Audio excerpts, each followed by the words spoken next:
2006 July 11న western లో ఉన్నటువంటి సబర్మన్ network లో ఉన్నటువంటి 7 రైళ్లలో మొత్తం బాంబ్ బ్లాస్ట్ జరిగితే 189 మంది చనిపోయారు. అక్కడికక్కడే 100 మంది గాయపడ్డారు. అయితే 189 మంది ఆ రోజే చనిపోతే గాయపడినటువంటి వారు చికిత్స పొందుతూ తర్వాత రోజు కొన్ని పదుల సంఖ్యలో చనిపోతే వాళ్ళని లెక్కల్లోకి తీసుకోలేదు. అయితే జూలై 11, 2006లో చనిపోయినటువంటి వారిని మాత్రమే లెక్కల్లో తీసుకున్నారు. అది కూడా కొన్ని తప్పుడు తడకలు. పోనీ సరే, జరిగినటువంటి సంఘటన జరిగింది. మరి ఎవరు చేశాడు దీన్ని? 13 మందిని అరెస్ట్ చేశారు. 13 మందిని అరెస్ట్ చేస్తే అందులో అబ్దుల్ వహీద్ షేక్ అనేవాడు కూడా ఉన్నాడు.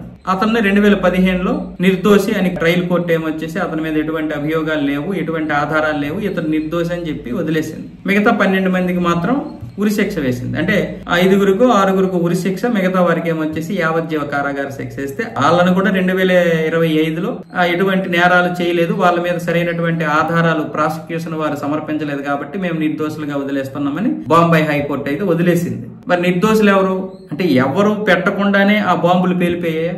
ఇప్పుడు వాళ్ళు నిర్దోషులు కాదు, కరెక్టే, కానీ దోషులు ఎవరు అన్నది పట్టుకోలేకపోయారా? ఇంటెలిజెన్స్ వైఫల్యమా, పోలీసుల వైఫల్యమా, లేకపోతే ప్రభుత్వం చూసి చూడనట్లుగా అసలైనటువంటి నిర్దోషులు తప్పించే ప్రయత్నం చేసిందా? ఏమీ లేకుండా అయితే జరగదు కదా. ఒక సంఘటన జరిగిందంటే ఎవడు కారక్కడ కాకుండా ఉండడు కదా.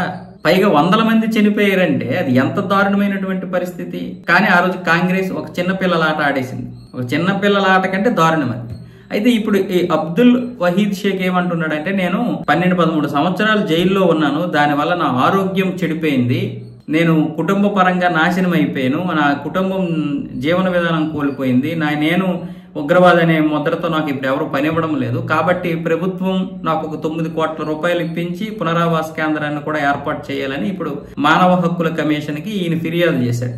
9 కోట్ల రూపాయలు ఇస్తే నా కుటుంబంతో నేను హ్యాపీగా ఉంటాను, నా ఆరోగ్యం ఎలాగోపోయింది, దానికోసం 30 లక్షల రూపాయలు అప్పు చేశాను, దానికి వడ్డీలు కట్టుకుంటూ ఇప్పుడు జీవిస్తున్నాను, ఆ వడ్డీలు కట్టలేకపోతున్నాను, కాబట్టి నా మీద దయ చూపించండి అంటూ ఆయన అయితే మాట్లాడాడు. నిజంగా అబ్దుల్ వహీద్ షేక్ ఉగ్రవాదే కాదా మనకు తెలియదు, ఉగ్రవాదని మనం చెప్పకూడదు.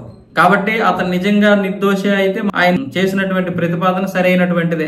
9 కోట్ల, 3 కోట్ల, 10 కోట్ల, 50 కోట్ల పక్కన పెట్టండి. కానీ అప్పుడు ఆ ఉగ్రవాదులేరి, ఉగ్రవాదులు పోయారు అంటే మనం తప్పించినట్లే లెక్క. ఉగ్రవాదులు ఎలా పోతారు, ఎలా తప్పించుకుంటారు? తప్పించుకోవడానికి అవకాశమే లేదు. ఒకటి ఈ 12 మంది కానప్పుడు వీళ్ళని తప్పుడుగా అంటే ఏదో ఒకరోజు కేసుని తప్పుదో పట్టించడానికి అరెస్ట్ చేసి ఉండాలి, లేదా పాత వాళ్ళని అరెస్ట్ చేసి ఉండాలి, అసలైనటువంటి వారిని తప్పించడానికి ఈ ప్రయత్నాలు చేసి ఉండాలి, లేదా వీళ్ళే చేస్తే వీళ్ళని తప్పించే ప్రయత్నం చేసి ఉండాలి. ఇంకా అంతకు మించి ఏం లేదు. ఎందుకంటే బాంబులు వాటికి అవే పేలవు కదా, లేదా ఆకాశం నుంచి ఏం పడిపోవు కదా. కాబట్టి ఇక్కడ ఏదో మొత్తానికి పారదర్శకత లోపిస్తుంది అన్న విషయం మనకు అర్థం కావట్లేదా?